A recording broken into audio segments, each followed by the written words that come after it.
Chers amis, je vous salue. Bienvenue.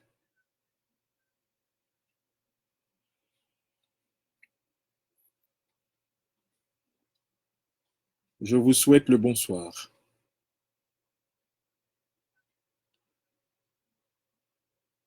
Femme, je t'écris du fond de ma peine, car ces lâches ont osé tirer sans qu'une église ne s'en indigne, ni que les belles âmes crient au scandale,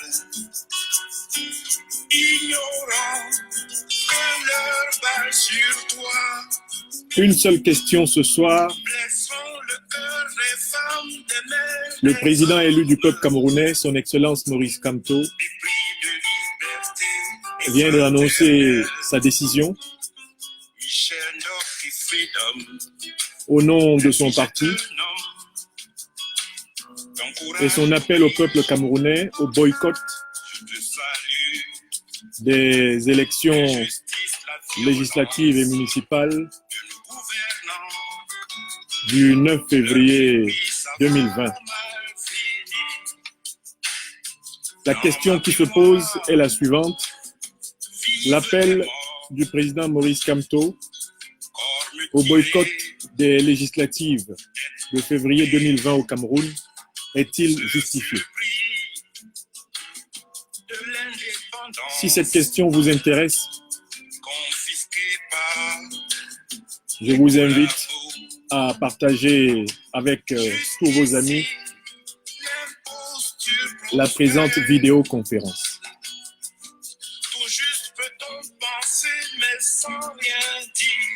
Sur le fond de cette chanson de Yves Beng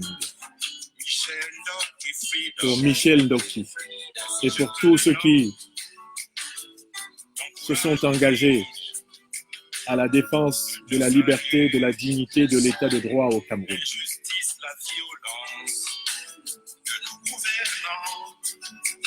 Michel Ndoki Freedom.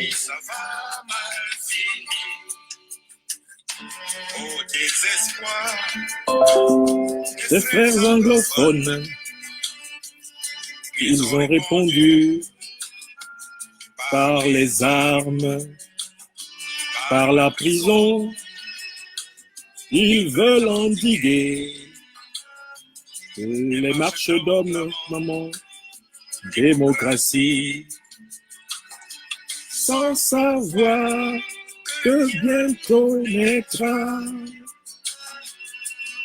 le règne de ceux qui n'ont jamais profité des pacifiques révoltes des exploités. Michel Ndoki Freedom, ainsi je te nomme, ton courage m'oblige, je te salue. L'injustice, la violence de nos gouvernants, leur mépris sera mal fini. De penser souvent à Kolofata, à Boko Haram à l'est, à Ezeka, à cette femme pauvre qui, faute d'argent, mourut de fortune, maternité. Je me dis, au diable leur paix, à tous ces corrompus qui parlent république, mais puis l'État et prêche le tribalisme. Michel Ndoki Freedom.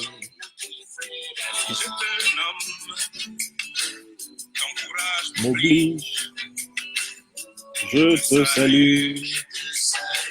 L'injustice, la violence de nos gouvernants, leur mépris, ça va mal finir. Oui, chers amis, vous avez écouté Michel Ndoki Freedom. C'est ainsi que s'intitule cette belle chanson dédiée à une combattante citoyenne de notre temps que je salue et avec laquelle je salue tous ceux de nos frères et sœurs, eh bien, en République du Cameroun, qui sont encore aujourd'hui injustement emprisonnés dans les geôles infectes du tyran Paul Barthélémy Biya à Bimvondo. Je pense à toi, camarade Mamadou Mota, frère et compagnon de la liberté et de la dignité du peuple camerounais. Je pense à vous tous, capturés, torturés, à vous tous, disparus aujourd'hui, pour avoir osé croire que dans le Cameroun de ce 21e siècle, il était possible de revendiquer sa liberté, sa dignité et de vivre. Oui, vous êtes 530 personnes à présent sur la page Facebook, vous êtes 150 personnes sur la page YouTube. Vous connaissez la règle de nos vidéoconférences directes. Elle est toute simple. Vous qui êtes sur Facebook, si vous avez la moindre difficulté, vous pouvez vous déporter sur Franklin Yamsi YouTube, où dans tous les cas, vous avez la totalité de notre exposé garantie et protégée par le système logiciel YouTube qui, de ce point de vue, est beaucoup plus discipliné. Et si vous voulez, sur Facebook notamment, donc, conserver le bénéfice de notre exposé, n'oubliez pas de multiplier des émoticônes, n'oubliez pas de protéger notre vidéoconférence par votre participation.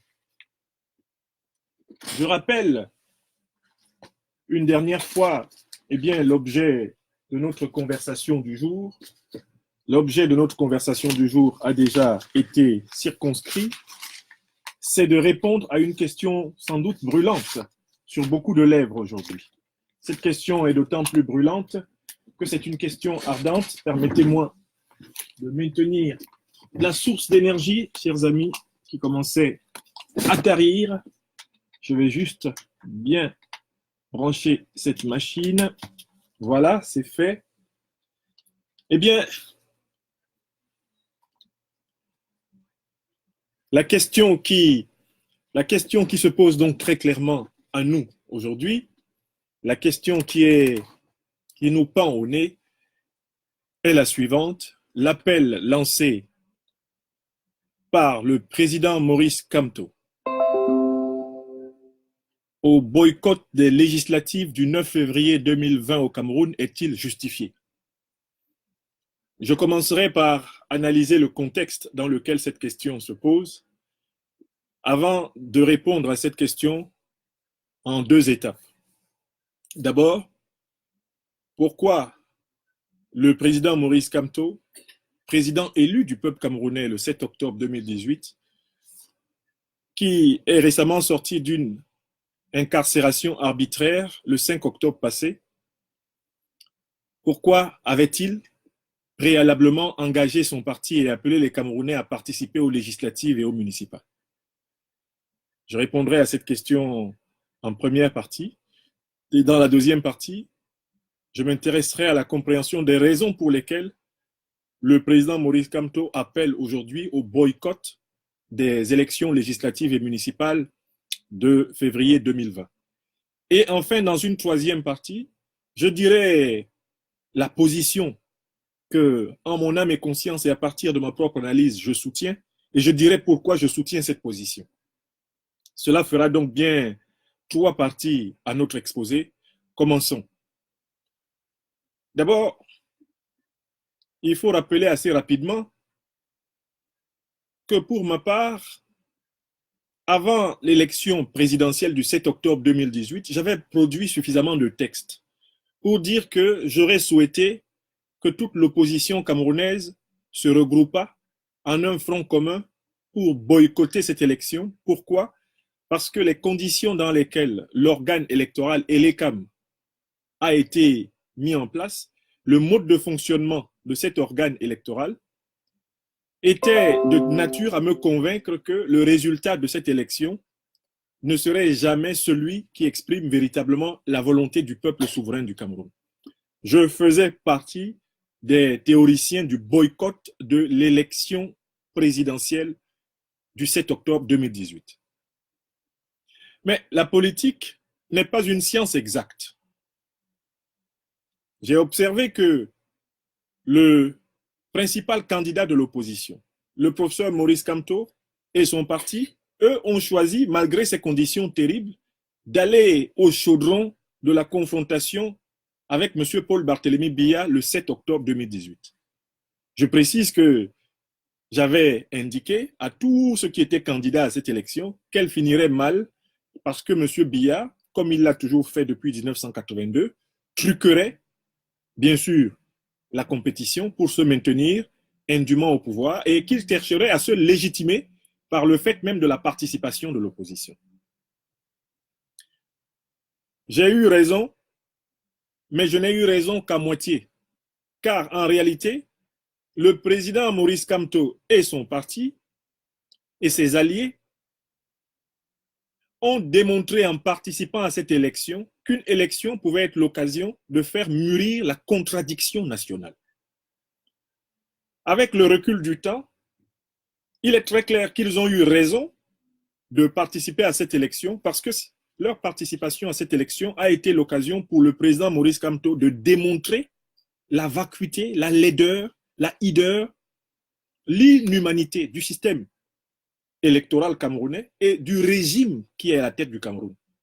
Jamais ce régime n'avait été dénudé de manière aussi décapante, de manière aussi profonde que lors du contentieux post-électoral et lors de la médiatisation par les réseaux sociaux, la médiatisation par la presse internationale et la transformation de cette ubuesque parodie électorale en camouflet diplomatique successif qui se poursuivent jusqu'à la modification de la position de l'administration américaine face au régime de M. Biya, incontestablement, alors que on pouvait dire que le président Maurice Kamto et le MRC avaient eu tort d'aller à l'élection présidentielle d'octobre 2018 en sachant que Paul Biya allait la truquer, eh bien, a posteriori, après qu'ils y soient allés et qu'ils aient transformé justement la grande mascarade de Paul Biya en humiliation, en dénudement, en dénonciation et en démystification juridique, démystification médiatique, démystification diplomatique, démystification spirituelle du régime de M. Biya, eh bien, ils ont transformé une défaite tactique, pas une défaite démocratique, une défaite tactique en une victoire stratégique et en une victoire politique. Et voilà pourquoi, rétrospectivement, alors que moi, j'étais partisan du boycott de l'élection présidentielle du 7 octobre 2018, j'ai reconnu le président Maurice Kamto comme le président élu du peuple camerounais dans les conditions du 7 octobre 2018. Et depuis lors, eh bien, j'ai le bonheur de considérer, sans avoir besoin de le consulter ou de discuter de quoi que ce soit avec lui. Je tiens à rappeler aux uns aux autres que je n'ai jamais rencontré personnellement de ma vie le président Maurice Kamto. Eh bien, je le considère depuis lors comme le chef légitime du peuple camerounais en résistance contre le régime criminel, corrompu et truand de M. Biya. Parce qu'il a su transformer une mascarade électorale contre l'opposition et contre le peuple camerounais en une victoire politique, parce que c'est une victoire démocratique, c'est une victoire juridique, c'est une victoire médiatique et c'est une victoire diplomatique qu'il a obtenue. Et voilà pourquoi j'ai dit que Kamto a transformé, comme il l'a dit lui-même, le penalty et qu'il a en réalité, à partir de là, acquis l'onction suprême du peuple camerounais pour diriger cette lutte. Je fais ce rappel pour que vous voyez à quel point un intellectuel politique doit savoir lui aussi tirer des leçons de ce qui a pu être une limite de sa propre analyse politique dans une séquence précédente. Voyant comment le président Kamto transformait la mascarade électorale du 7 octobre 2018 en une défaite judiciaire, défaite diplomatique, défaite spirituelle, défaite véritablement démocratique, défaite historique pour Paul Barthélémy Biya, comment est-ce qu'il vidait ainsi de sa coquille, littéralement, le pseudo-pouvoir qui durait depuis bientôt 40 ans? Voyons comment la diaspora camerounaise, formidablement mobilisée, servait de fer de lance à la déculottée internationale du régime de M. Biya, désormais un régime qui rase les murs d'Europe, d'Amérique, d'Asie, un régime qui désormais n'a plus de diplomatie parce que ses ailes ont été coupées et son zèle est aujourd'hui en berne, le moral des ambassades étant littéralement au ras des pâquerettes, le tout tombant, comme nous l'avons vu il y a quelques jours, à la manière du pantalon ridicule du satrape, tombant à sa cheville comme son pouvoir qui tous les jours s'écroule. J'ai toujours pensé que s'il y avait une élection à boycotter, effectivement, c'était celle-là. Par contre, et je voudrais rappeler cela, quand le président Maurice Kamto est sorti de prison, a repris les directions de son parti, le MRC, auquel je n'appartiens pas, contrairement à ce que certains pensent. Moi, je vous ai dit que la légitimité que je reconnais au président Maurice Kamto n'est pas celle d'un militant de son parti, que je ne suis pas. C'est celle d'un citoyen qui reconnaît le chef politique de ce temps camerounais. C'est tout. Et je n'ai même pas besoin d'une démonstration du président Maurice Kamto pour le reconnaître comme le chef politique de ce temps camerounais, de cette période camerounaise. On n'est pas chef politique à vie dans une république ni dans une démocratie. Mais dans la séquence où nous sommes, c'est lui qui est le centre du véritable pouvoir démocratique, légitime et spirituel du Cameroun. Et vous êtes en train de voir, et vous allez encore mieux voir ce que je suis en train de vous dire.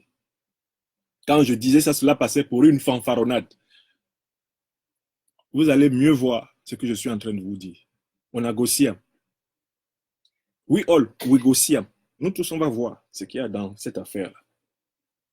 Bon, alors, je suis toujours sur le contexte. J'ai donc précisément expliqué que quand le président Maurice Kamto sort de prison le 5 octobre, là encore, je suis frappé par la proximité de nos positions. Le président Maurice Kamto se met à organiser son parti, c'est sa déclaration du 16 octobre si je ne m'abuse, il se met à organiser son parti pour participer aux élections législatives et aux élections municipales de l'année suivante. Ça ne veut pas dire qu'il renonce à revendiquer sa victoire électorale du 7 octobre 2018. Il prend acte d'un rapport de force dans lequel le peuple n'a pas encore été capable d'aller chercher et entériner la victoire qu'il a donnée à son chef dans les urnes. En homme politique réaliste, Maurice Kamto ouvre le front d'une nouvelle bataille qui avait en fait pour but de donner l'occasion à ses troupes de s'exercer, comme je l'ai dit, de s'entraîner à la mère des batailles qui vise en réalité la restitution du pouvoir et des libertés fondamentales du peuple camerounais au peuple camerounais. Il dit donc qu'il faut aller à ces élections.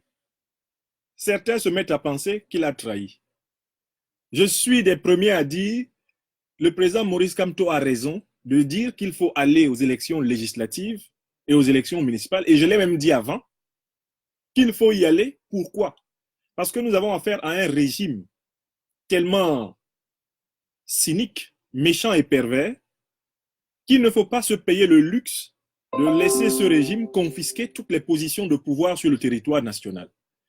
Si, alors qu'il était possible dans des élections législatives ou municipales, alors qu'il était donc possible d'avoir des positions comme conseiller municipal, des positions comme maire, des positions comme député sur toute l'étendue du territoire national, si par raideur idéologique, le président Maurice Kamto et le MRC, a priori, disaient qu'ils n'allaient pas à cette élection, ils auraient fait preuve de légèreté d'analyse.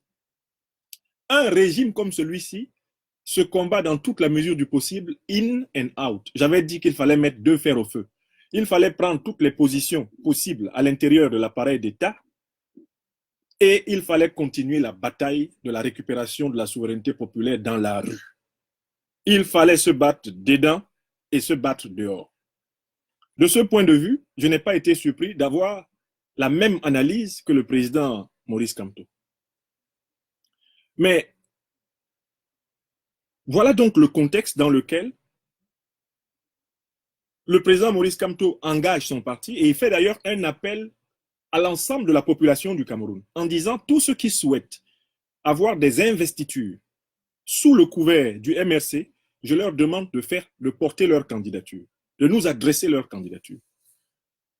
Moi, si je n'étais pas dans la situation de la négation, justement, de la double nationalité, qui est aujourd'hui le problème de 3 à 4 millions de Camerounais de la diaspora, j'aurais pu, dans ces conditions, candidater pour l'une des élections législatives en particulier dans mon pays natal à cette occasion. J'aurais pu, dans ces conditions, m'adresser au président Maurice Kamto et lui dire que je souhaitais prendre des responsabilités législatives ou sénatoriales dans mon pays natal. N'eût été l'obstacle, à savoir l'utilisation politicienne du problème de la double nationalité, pour en réalité éloigner de la gestion du Cameroun toutes les filles et tous les fils du Cameroun qui ne sont pas soumis au régime de M. Paul Barthélémy Biya, qui ne sont pas ces lèches-culs et ces lèches-bottes. J'aurais saisi cette main tendue du président Maurice Kamto au peuple camerounais pour prendre une circonscription et rentrer faire de la politique dans mon pays natal. N'eût été cet obstacle qui sera levé. Et il sera levé et nous rentrerons. Pas seulement moi. 3 à 4 millions de Camerounais de la diaspora reviendront pleinement assumer leur destin dans ce pays et servir ce pays au plus haut niveau. Ça, je vous le promets. Je ne vous l'avais jamais dit, je vous le dis. Bon, mais avançons. J'avais donc, avec le président Maurice Kamto, une unité de vue sur cette stratégie in and out. Mais vous devez comprendre qu'en face, au RDPC, il y a aussi des gens qui essayent de réfléchir. Les sardinaros reptiliens ont un domaine dans lequel ils excellent. C'est l'art de la conservation du pouvoir par tous les moyens. Ce sont des gens qui sont incapables de développer, qui sont incapables de faire prospérer des idées positives. Ce sont des gens qui sont incapables d'instaurer une modernité politique. Mais le RDPC est un parti surdoué dans les plans machiavéliques. C'est un parti surdoué dans la conception du mal. C'est un parti surdoué dans l'invention de la grossièreté, dans l'invention des stratégies les plus sataniques, des stratégies les plus basses, les plus viles possibles. Ce parti-là, de ce point de vue, est un parti génial. C'est un parti de génie des ténèbres. Le RDPC s'est assis et le RDPC a constaté que la précédente élection présidentielle du 7 octobre 2018, que cette élection-là a été une défaite. Non pas seulement une défaite dans les urnes, ça, les RDPC savent que Kamto a battu Biya. Longuet leur a expliqué ça tranquillement par la métaphore des 2 chaises. Et ils ont agressé le pauvre type. Elle a dit, si on prend 2 chaises, on pose comme ça, ville par ville, village par village, commune par commune. On dit à Paul Biya de s'asseoir. Et on dit à Kamto de s'asseoir. Et on demande aux Camerounais de se placer derrière celui qu'ils préfèrent. Longuet a trouvé une belle métaphore. L'écrasante majorité des Camerounais va s'allonger derrière Kamto, de ville en ville, de village en village, de commune en commune. Je ne suis même pas certain que Biya battrait Kamto à 100 millimètres. Si les gens de 100 millimètres sont sûrs qu'ils ne vont pas recevoir des coups et des blessures, et qu'ils peuvent vraiment exprimer leur point de vue, je suis sûr qu'ils s'alignent tous derrière Biya, derrière Kamto face à Biya. Si Biya a tremblé à l'idée que Kamto et ses compagnons n'entrent dans Ebolova, c'est parce que Biya sait que Kamto est plus populaire que lui à Ebolova.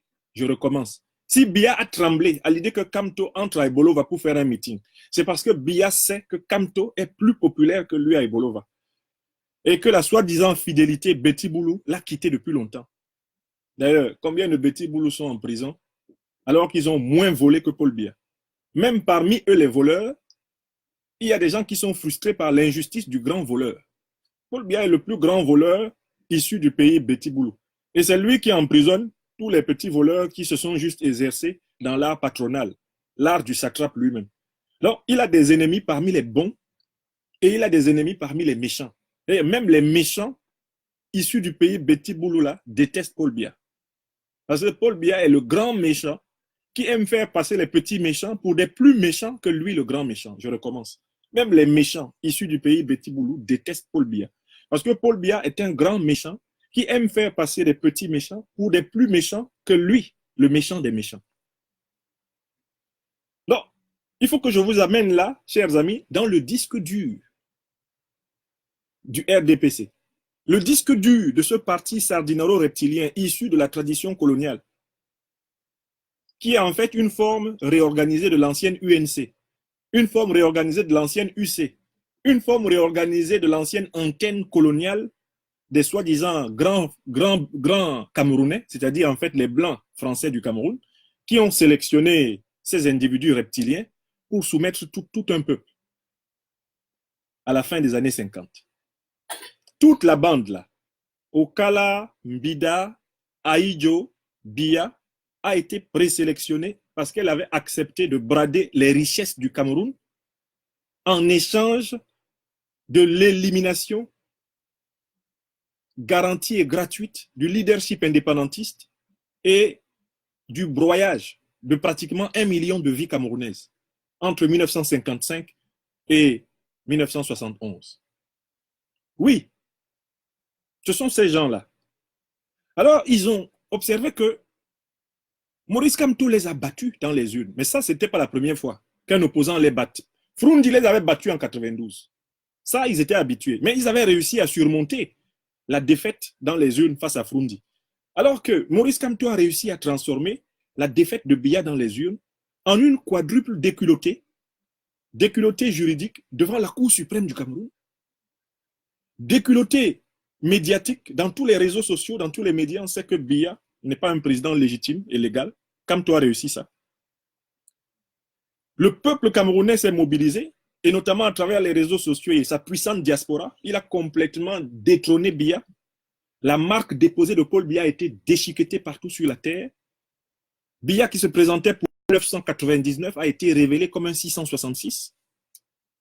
Nous avons montré à la face du monde le vrai visage de Paul Biya, qui se cachait derrière sa voix fluette, prétendument féminine et doucereuse, pour masquer la monstruosité de son âme, pour masquer la perversité qui chez lui semble être devenue congénitale. Je crois qu'il doit y avoir eu chez Paul Biya une transformation de l'ADN.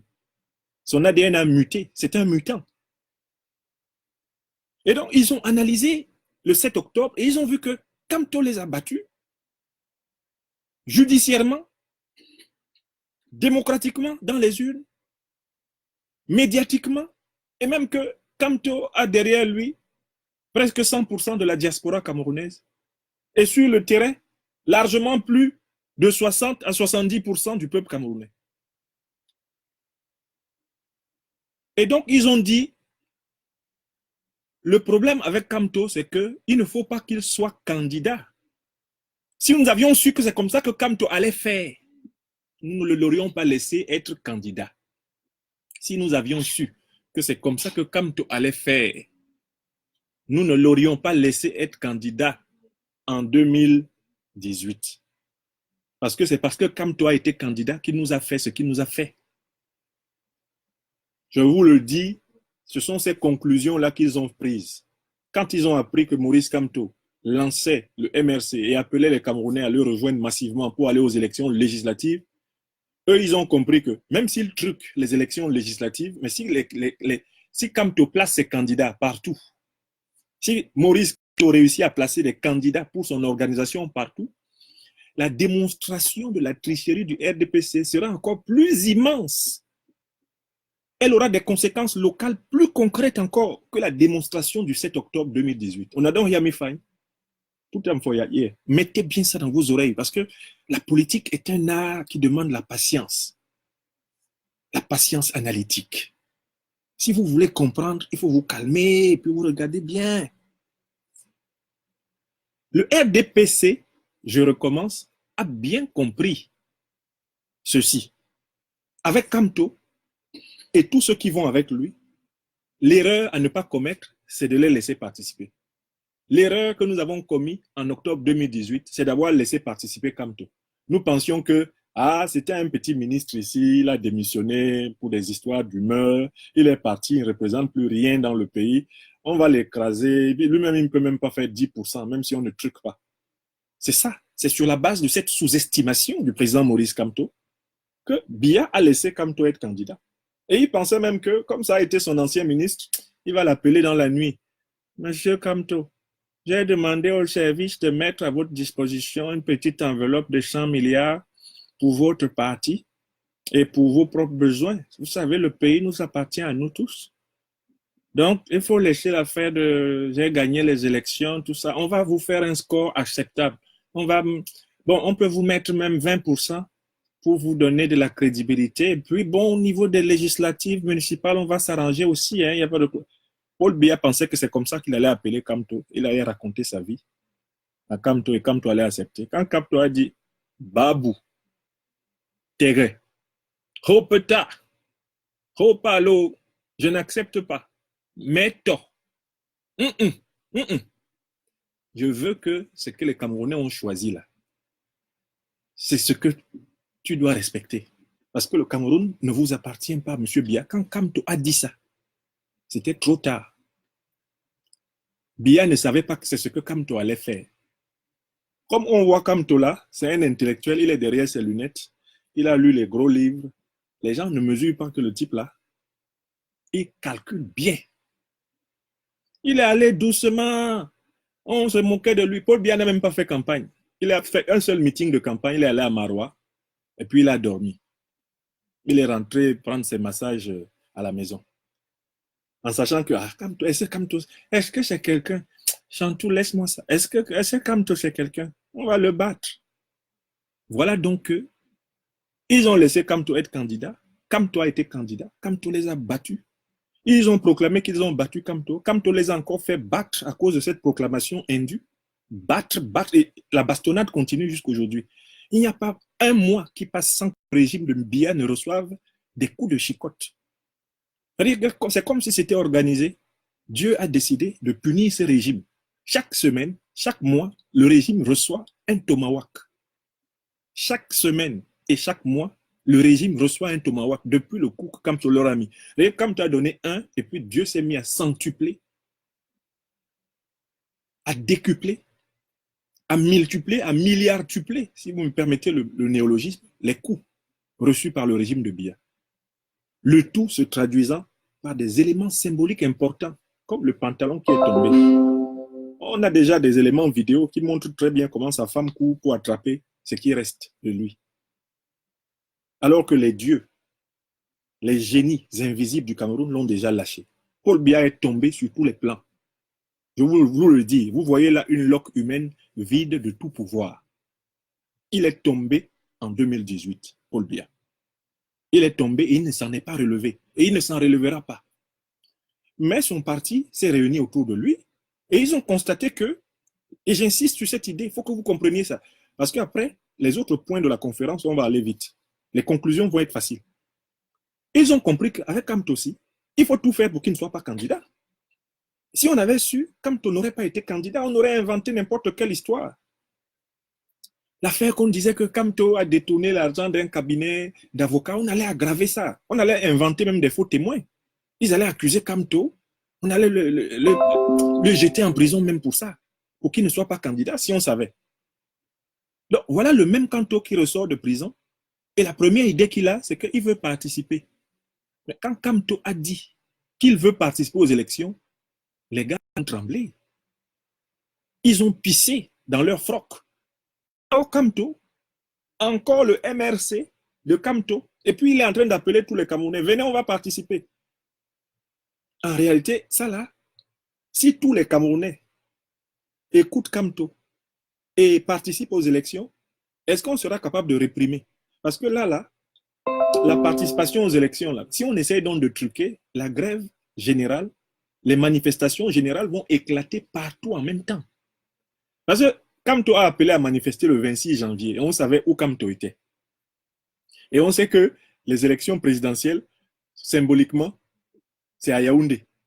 C'est à Yaoundé qu'on revendique pour l'élection présidentielle, puisque le palais présidentiel est à Yaoundé. Mais les élections législatives, ça se revendique partout. Les citoyens revendiquent chacun dans sa circonscription. Est-ce que vous comprenez? Il faut que vous compreniez bien ça. Ce qui est intéressant avec les législatives et les municipales, c'est que quand je suis candidat, si tu truques, la bagarre a lieu là au quartier. La bagarre, on n'a pas besoin d'aller à Yaoundé. Je suis candidat. Par exemple, dans la circonscription de Douala 4, ou de Douala troisième, que je connais bien, ou que je suis candidat dans la circonscription de Yabassi, que je connais bien, si je suis candidat là-bas, et que vous venez, vous, RDPC, truquer là-bas, mais c'est les gens de Yabassi, c'est les gens de Douala, troisième, qui vont vous cogner. Et pendant qu'ils sont en train de vous cogner, ceux de Bonaberi sont aussi en train de cogner celui qui a truqué là-bas. Et pendant qu'ils sont en train de cogner celui qui a truqué à Bonaberi, ceux de Ndjeleng 4 à Bafoussam sont en train de cogner celui qui a truqué là-bas. Et pendant que ceux de Ndjeleng sont en train de cogner, ben, du côté de Garoua, on est en train de cogner celui qui a truqué là-bas. Le RDPC a vu l'affaire-ci. Mes salutations aux gens du RDPC. Vous êtes des gens méchants, mais vous êtes intelligemment méchants et méchamment intelligents. Le RDPC a regardé cette affaire-ci et a dit si Kamto participe encore, cette fois-ci on est mort. Ce qu'il nous a fait déjà avec sa participation à la présidentielle et tout ce que nous sommes en train de subir, comme nous serons obligés, c'est notre nature, de tricher aux législatives ou aux municipales, ça sera l'embrasement citoyen général. Si Kamto participe, ça sera l'embrasement citoyen général. Eh bien, voilà donc le contexte que nous devons vous restituer afin maintenant que nous apprécions la question qui nous est posée. Chers amis, est-ce que vous vous souvenez de la question qui nous est posée? L'appel du président Maurice Kamto au boycott des législatives du 9 février 2020 au Cameroun est-il justifié? Commençons d'abord. À quelles conditions une élection législative peut avoir lieu dans un pays pluraliste? Pour qu'il y ait une élection législative, il faut que les citoyens aient la possibilité de porter leur candidature. Et pour que les citoyens aient la possibilité de porter leur candidature, il faut qu'ils produisent la totalité des pièces administratives leur permettant de porter leur candidature. Or, si les citoyens n'ont pas la possibilité de porter leur candidature, s'ils n'ont pas la possibilité d'obtenir les pièces administratives qui leur permettent d'être candidats conformément à la loi, il s'ensuit que l'élection législative est une élection confisquée par tous ceux des citoyens, et notamment donc du parti au pouvoir, pour lesquels les délivrances des pièces administratives auront été facilitées. L'élection dans ces conditions n'est plus une élection multipartite. Il s'agit d'une élection dans un régime de parti unique, comme dans les années 60 jusqu'à 1990-91. On a donc Yami Fine. Quand on dit élection législative et municipale dans une démocratie, ou alors dans une petite démocratie, ou dans une démocrature qui se tolère un peu, minimum, on laisse tout le monde, tous ceux qui ont des droits, participer. Or, question, est-ce qu'on a seulement laissé la possibilité à la diversité politique du peuple camerounais de participer aux élections législatives et municipales? C'est-à-dire, est-ce qu'on a même seulement laissé la possibilité à l'opposition politique camerounaise véritable de participer aux élections pour pouvoir revendiquer un trucage? Il faut que vous compreniez. La réponse est évidente. Le régime de M. Biya, conscient de ce qu'il a subi dans l'élection précédente, a décidé d'empêcher, c'est même pas de truquer les élections, non, d'empêcher la participation de l'opposition aux élections. Parce que c'est la participation de l'opposition à l'élection présidentielle du 7 octobre 2018 qui lui a coûté cher et qui coûte encore cher jusqu'aujourd'hui. Avec toutes les sanctions qui tombent, sanctions américaines, tout, le ciel, les Français en train de lâcher, la Suisse en train de lâcher Biya, etc. Donc, le régime a choisi de reculer. C'est-à-dire qu'aujourd'hui, le Cameroun est revenu à la période d'avant 1990. Je recommence. Notez, le Cameroun aujourd'hui est revenu à la période d'avant 1990. C'est-à-dire qu'avant 1990, il était impossible à des opposants politiques d'introduire leur candidature aux élections. Avant 1990 au Cameroun, si tu osais dire que tu es candidat à une élection législative ou présidentielle, déjà, sous Biya, entre 1982 et 1990, on t'arrêtait. Si on ne t'avait pas tué avant, on te jetait en prison. Et on t'y laissait mourir. Sous Amadou Ahidjo, tu étais immédiatement arrêté, brutalisé et tu disparaissais. Il y a des Camerounais qui sont restés en exil pendant 60 ans de leur vie, 30 ans de leur vie, uniquement parce qu'ils avaient osé dire qu'ils sont candidats à l'élection présidentielle au Cameroun, à l'élection législative ou à une élection municipale. Donc aujourd'hui, le régime qui est en fin de vie est retourné à ses fondements originels. C'est un ancien régime de parti unique qui n'a jamais changé de nature. Ils ont donc décidé d'empêcher que la véritable opposition participe aux élections. Ils ont donc de nouveau restauré le parti unique au Cameroun.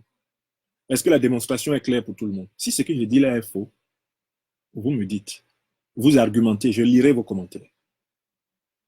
Empêcher, refuser de délivrer les pièces permettant de constituer les dossiers, c'est de fait proclamer le parti unique. Car il n'y a aucun doute que les candidats du RDPC, eux, tous les préfets et les sous-préfets, tous les commissariats et les commandantons de gendarmerie et tous les ministériaux du régime veilleront à ce que leurs candidats à eux aient toutes les pièces d'urgence nécessaires pour pouvoir être déclarés candidats. Et même, leurs candidats seront même candidats sans avoir besoin de déposer des pièces.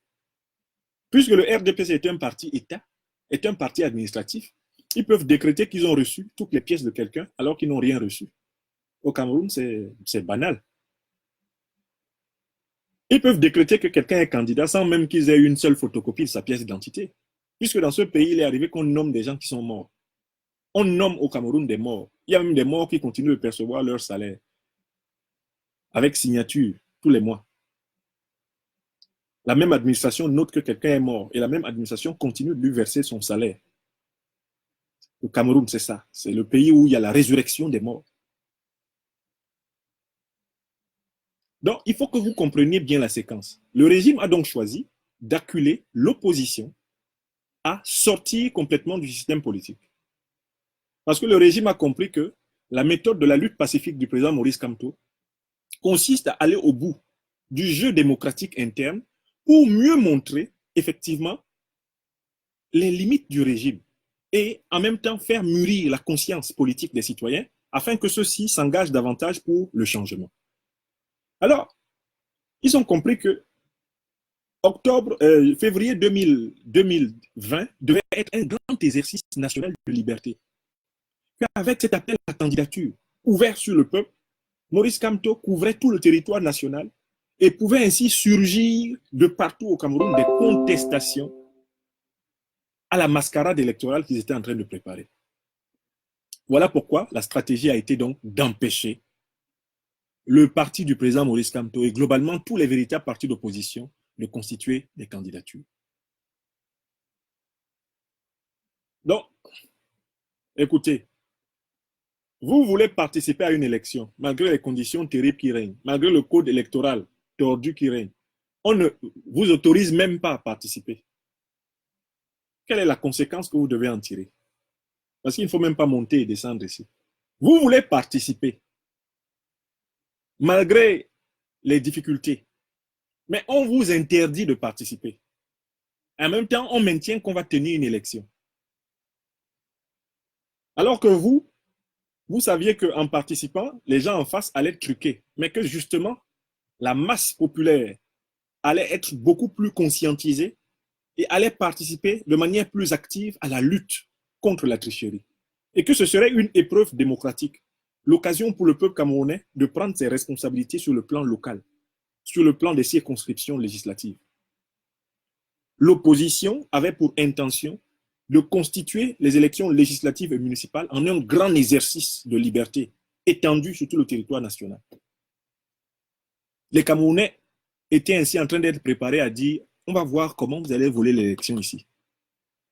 Donc aujourd'hui, le régime Biya empêche le peuple camerounais d'avoir librement des candidats aux élections législatives et municipales. C'est-à-dire que le régime veut anticiper, puisque finalement, l'opposition véritable n'aura pas de candidat, puisque le régime l'en a empêché, eh bien, il s'ensuit que le 9 février 2020, il n'y aura pas de revendication de trucage électoral. Est-ce que vous comprenez? Il s'agit d'une stratégie d'annulation par le pire. Donc, en empêchant l'opposition d'avoir des candidats, on empêche l'opposition d'avoir l'occasion de revendiquer contre la tricherie. Et ainsi, on se prépare à organiser une parodie encore plus grave que s'il y avait eu une confrontation, ne serait-ce que relative avec l'opposition. Et ainsi, à sortir l'argument selon lequel c'est parce que l'opposition a eu peur de la défaite qu'elle n'a pas participé.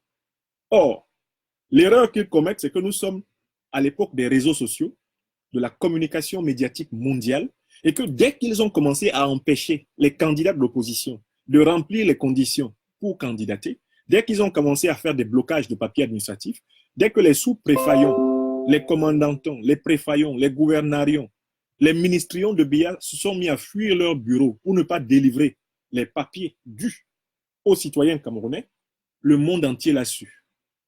Oui, je vous informe que M. Emmanuel Macron, président de la République française, sait, lui-même personnellement sait, que M. Biya a empêché l'opposition camerounaise de participer aux élections en refusant de faire accorder les pièces nécessaires aux candidats de la véritable opposition. La France le sait. Toutes les familles politiques françaises ont été informées en temps et heure et ils détiennent les vidéos, les témoignages sur toute l'étendue du territoire national de citoyens empêchés de remplir les conditions de candidature.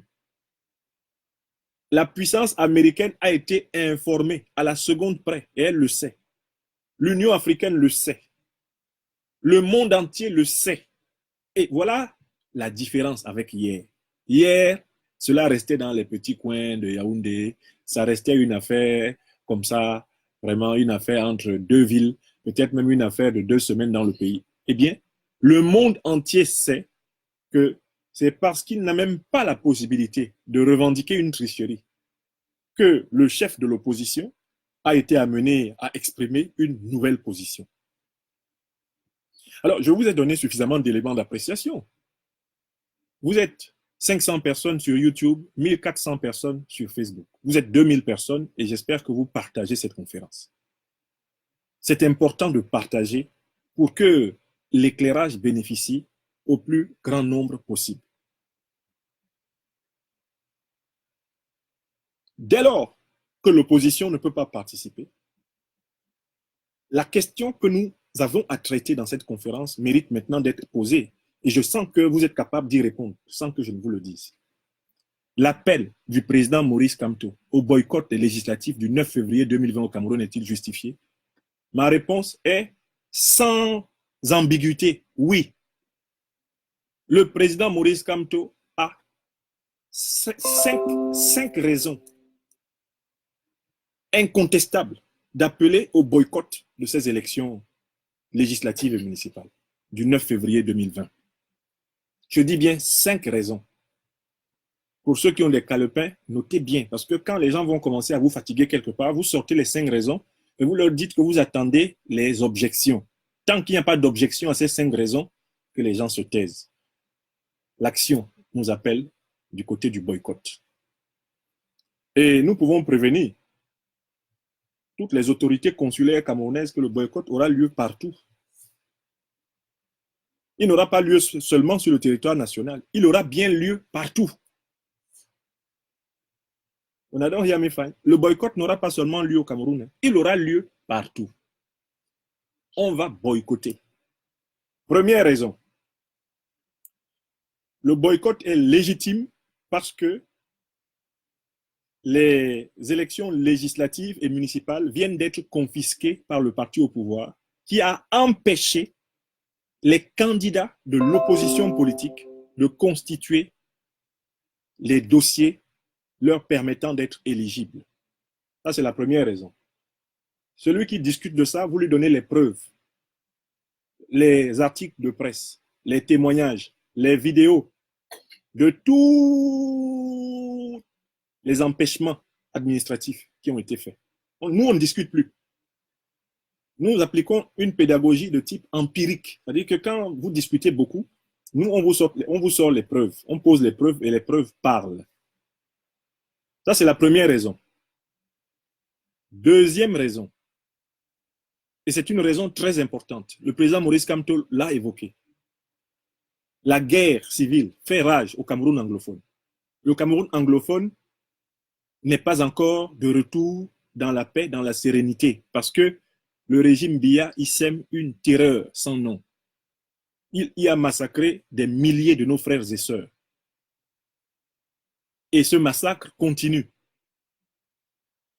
La deuxième raison, c'est que, puisqu'on ne veut même pas laisser que les Camerounais participent aux élections, il s'ensuit que, mais si dans le Cameroun francophone, il n'est même pas possible de participer aux élections comme opposant, c'est encore moins possible au Cameroun anglophone. Au Cameroun anglophone, ne s'exprime désormais que la voix des armes. Les armes agressives du pouvoir et les armes en légitime défense du mouvement ambazonien. Il n'y a pas de possibilité entre ces deux camps au Cameroun anglophone aujourd'hui de mener une autre politique.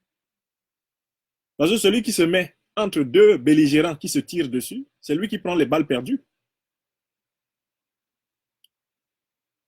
Tenir les élections alors que cette partie du Cameroun continue de s'enliser dans une guerre civile sans nom, c'est abandonner finalement de facto nos frères et sœurs.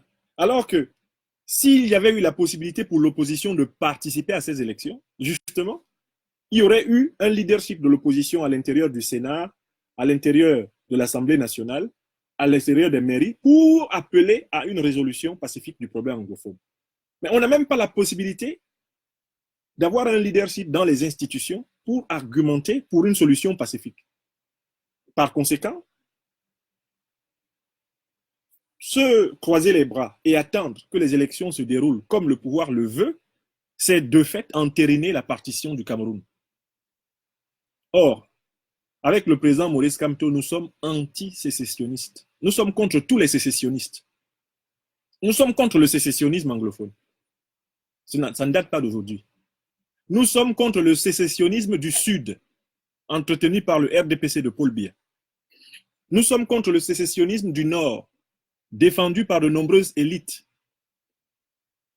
notamment nordistes. Nous sommes contre le sécessionnisme du littoral, avec les bandes d'élites corrompues Sawa, qui de temps en temps sortent pour raconter des âneries au mépris de l'idéal républicain et national. Nous sommes contre tous les sécessionnistes, c'est-à-dire ceux qui décrètent toujours que des lois spécifiques doivent être appliquées chez eux quand ce sont leurs intérêts qui vont précisément gagner et qui sacrifient sans cesse et chaque jour l'intérêt national. Nous sommes contre le sécessionnisme. Ça ne date pas d'aujourd'hui. Donc, on ne va pas favoriser le sécessionnisme en acceptant qu'une élection qui a exclu la totalité de l'opposition politique de la compétition électorale, que cette élection se déroule sans qu'il y ait une manifestation de résistance du peuple. Ce n'est pas possible. Il y a une troisième raison, et c'est l'ancienne raison qui est de nouveau valable. Et l'ECAM, de toutes les façons, n'est pas apte à organiser des élections démocratiques. L'opposition aurait bien voulu utiliser l'ECAM comme point d'un combat tactique provisoire en attendant la chute du régime Biya. En voulant participer à ces élections municipales, il s'agissait de donner à l'ECAM l'occasion d'être confronté à une plus large contestation du peuple camerounais. Mais à aucun moment, il n'est question de légitimer un organe électoral essentiellement composé de militants du RDPC. À aucun moment, il n'est question d'accepter que cet organe électoral devienne de facto et de tradition l'organe électoral de référence du Cameroun. C'est un navet d'organe électoral. C'est une nullité d'organe électoral. Et c'est la troisième raison.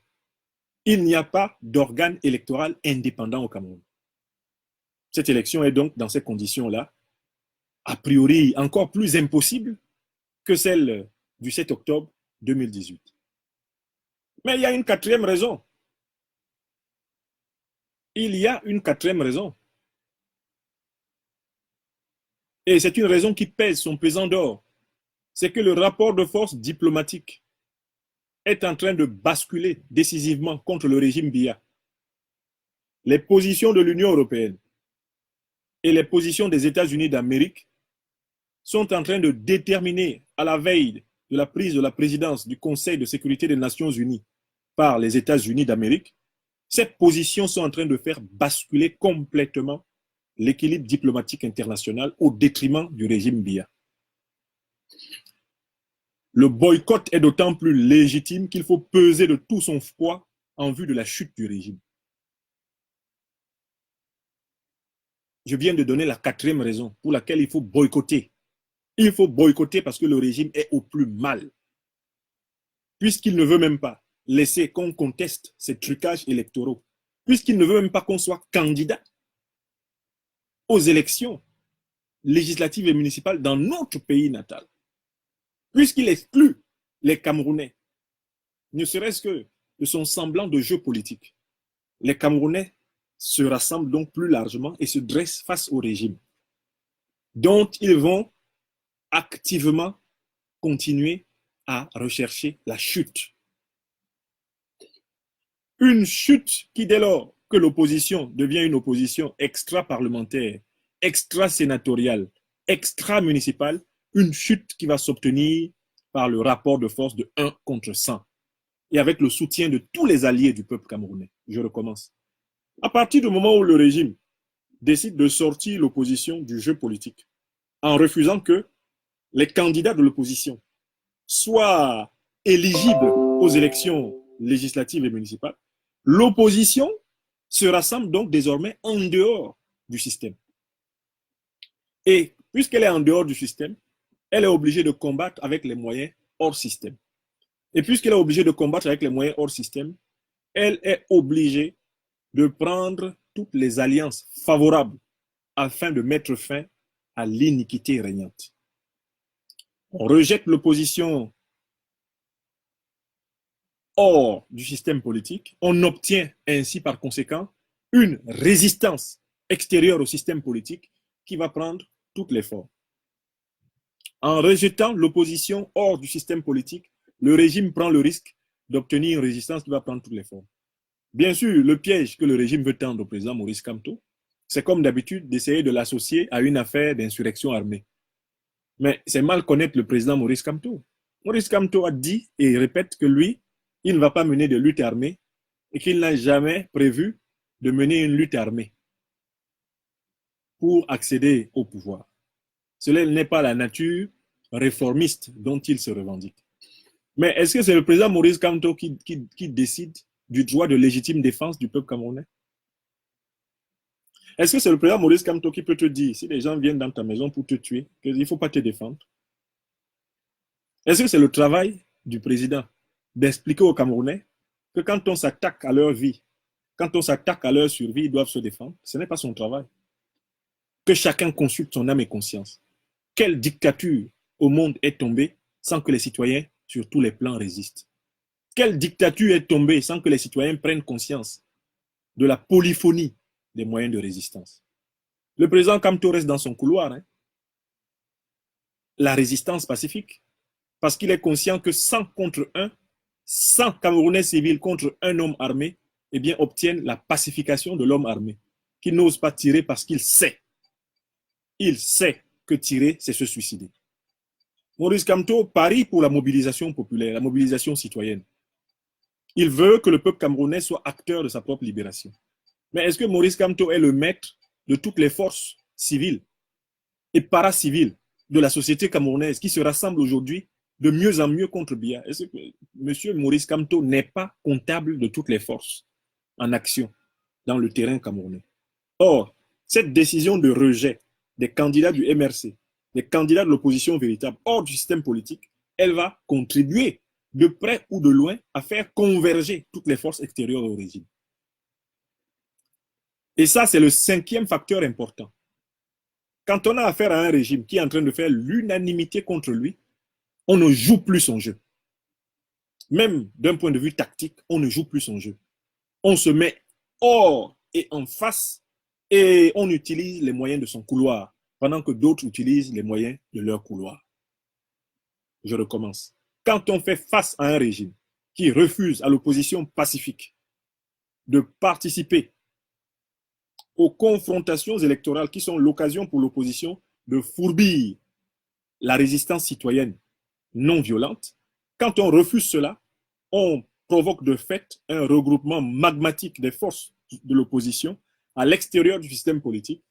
Et à ce moment-là, on est confronté à une résistance multiforme, spontanée, surprenante, intrépide, une résistance dont les conséquences peuvent être à tout moment aussi fulgurantes que la chute du pantalon de Paul Biya. Voilà donc les 5 raisons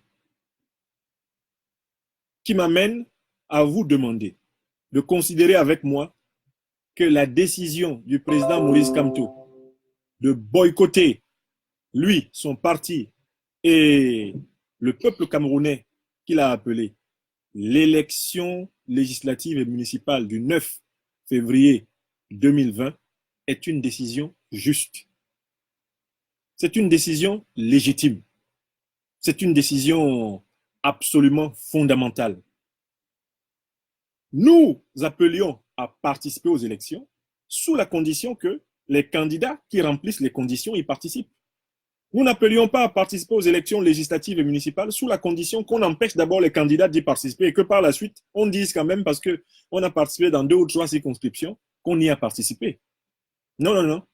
Puisque dans le jujutsu politique, le RDPC décide d'empêcher l'opposition de participer, eh bien, dans le contre-jujutsu, l'opposition répond au RDPC par le boycott général. Et j'en viens à la conclusion de cette vidéoconférence. L'heure pour les grands traîtres traditionnels de la politique camerounaise d'assumer une fois de plus leur responsabilité a sonné. Mais que tous ceux qui vont participer à cette parodie d'élection dans les conditions de boycott énoncées par le chef de notre lutte, qui sont des conditions légitimes et objectives, que tous ceux qui vont y participer sachent bien et méditent ceci. Mesdames et messieurs les faux opposants camerounais, qui, malgré l'empêchement organisé par le RDPC et son administration, empêchement des véritables candidats de l'opposition, empêchement classique de la diaspora camerounaise, malgré cet empêchement, si vous maintenez, parce que vous bénéficiez du blanc-seing du régime qui peut vous faire des dossiers valides, des dossiers en béton jour et nuit, dimanche, lundi, mardi, mercredi, jeudi, vendredi et samedi. Puisque vous bénéficiez, vous, de la mascarade et que vous vous apprêtez en sachant que la totalité des candidats de la véritable opposition a été en réalité empêchée même de candidater. Vous vous apprêtez à participer à cette soi-disant élection législative et municipale. Dans ces conditions, sachez que vous l'avez fait dans le passé, mais que ce qu'il y a de différent, c'est que aller dans ces conditions, avec ce régime, c'est comme monter dans un célèbre bateau appelé le Titanic. Dites-moi, si vous étiez passager de ce célèbre navire qui sombra au fond des océans, si vous aviez connaissance que ce navire allait sombrer, y monteriez-vous? Il me semble que non. Or, je voudrais vous dire que jamais dans l'histoire de ce régime, il n'a été autant discrédité, autant affaibli, autant amoindri qu'aujourd'hui. Vous commettriez la plus grosse erreur de votre vie d'opportuniste politique, de cautionner dans les conditions d'exclusion massive du peuple camerounais qui constitue un recul au parti unique. En pleine année 2019, vous commettriez la plus grande erreur, mieux, la plus grande faute de votre existence en participant dans ces conditions à cette élection. Je m'adresse ainsi au SDF, le Ni John Fundi et à tout ce qu'il en reste. Je m'adresse ainsi aux ailes traîtres et même traîtresses de l'UPC, comme celle dirigée par l'indigne monsieur Mapo Lipote.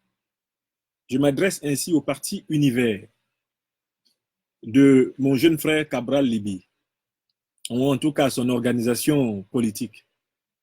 Je m'adresse à tous les opportunistes comme ceux de l'UNDP de Belebouba Maegari et toute la poussière de partitons qui vont se précipiter en croyant pouvoir s'engouffrer derrière l'appel au boycott du MRC. Je m'adresse à tous les alliés du président Maurice Kamto qui seraient éventuellement tentés par une aventure solitaire, en leur disant, cette aventure, celle-ci, celle de 2020, c'est la montée dans le Titanic. Le RDPC là, c'est un Titanic. C'est un gros Titanic. Plus gros est le malheur qu'il inflige au peuple camerounais, plus terrible et violente sera sa chute. Si vous avez décidé de monter définitivement dans le Titanic, allez à l'élection du 9 février 2020. Devenez député de la nation. La soi-disant nation, décrétée dans ces conditions. N'oubliez pas qu'il va falloir que vous viviez avec les Camerounais dans les circonscriptions que vous aurez ainsi volées. Il va falloir que vous viviez avec les Camerounais dans la diaspora. Nous attendons votre liste. Tous les sardinaros reptiliens qui vont donc participer à cette mascarade, tous ceux-ci seront traités exactement comme Paul Biya est aujourd'hui traité dans la diaspora.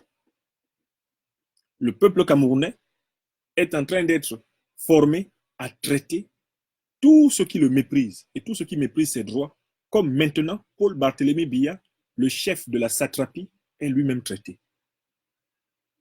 Voilà le Titanic, montez dedans. Je recommence. Voilà le Titanic RDPC, montez bien dedans. Ce Titanic a commencé à couler. En montant, vous allez faciliter sa descente au fond. Vous allez lui donner suffisamment de poids. Vous allez bien le lester de telle façon qu'il s'enfonce bien, mais avec vous.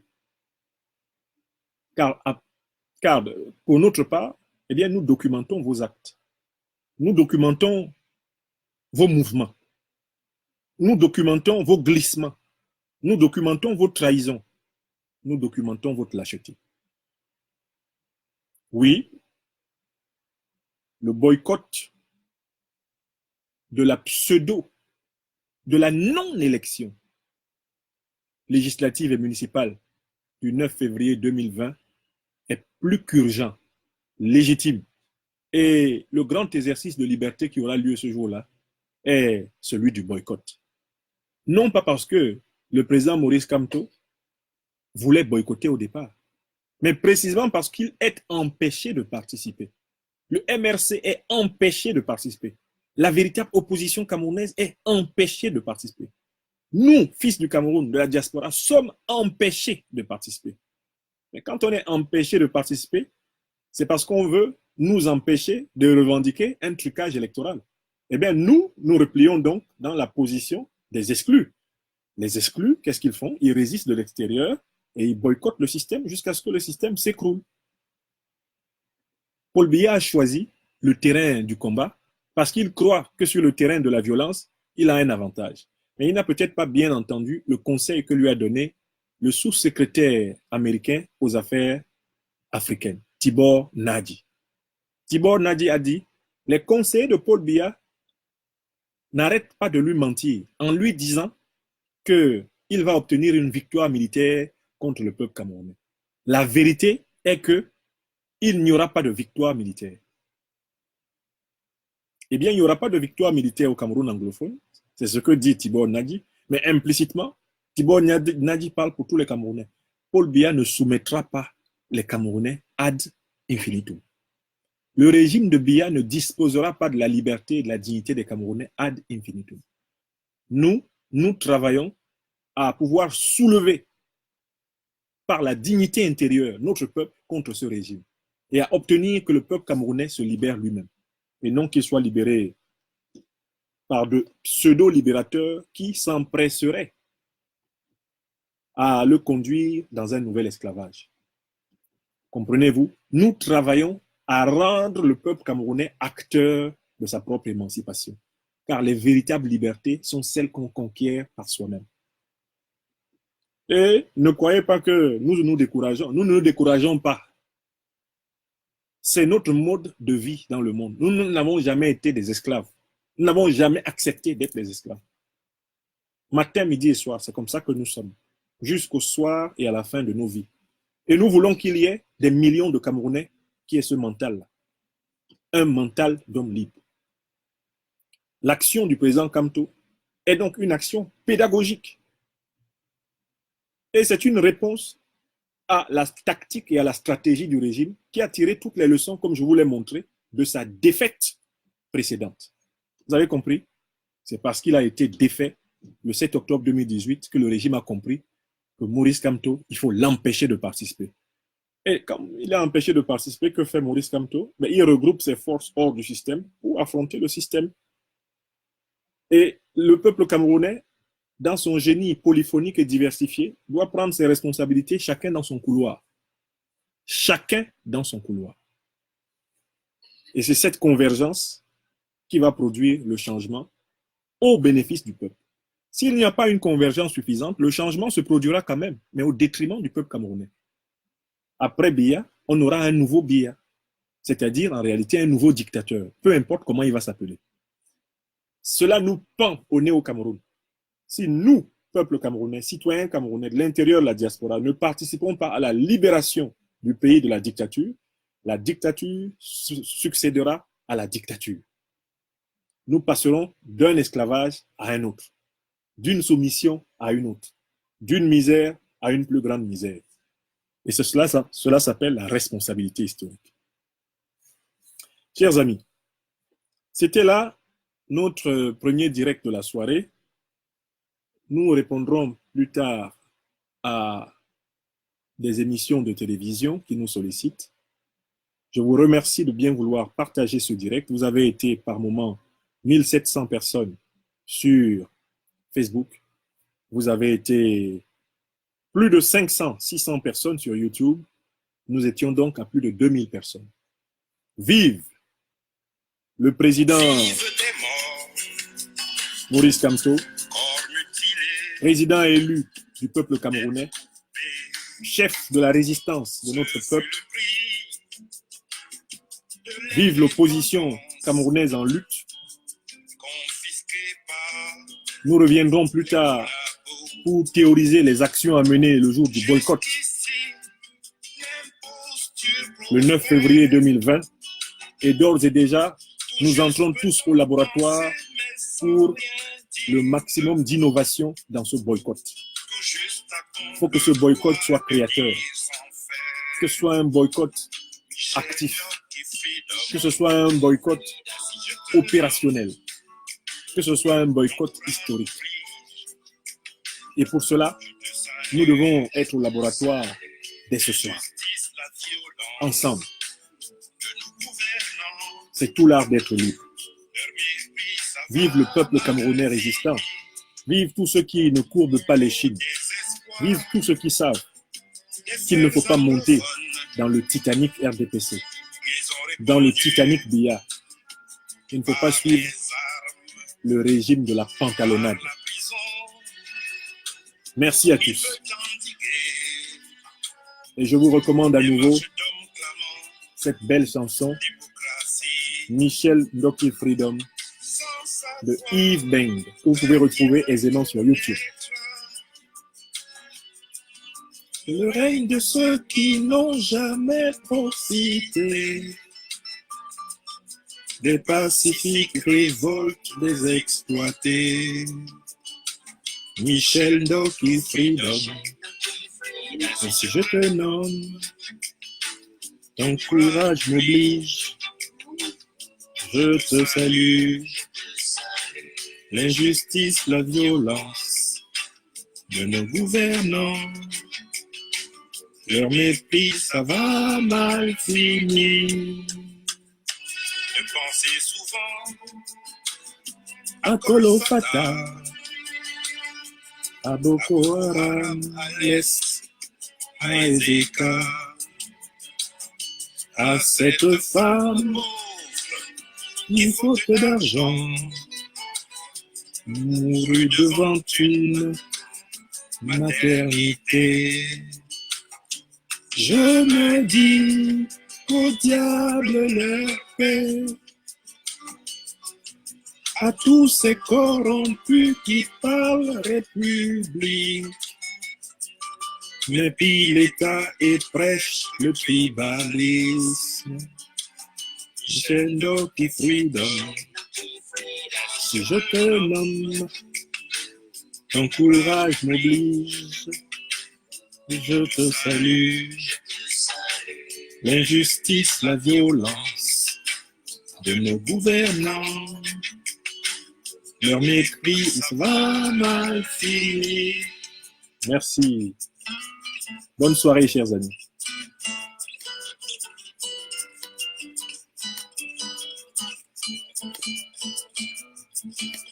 Ne jamais oublier de mettre l'art au service de la liberté.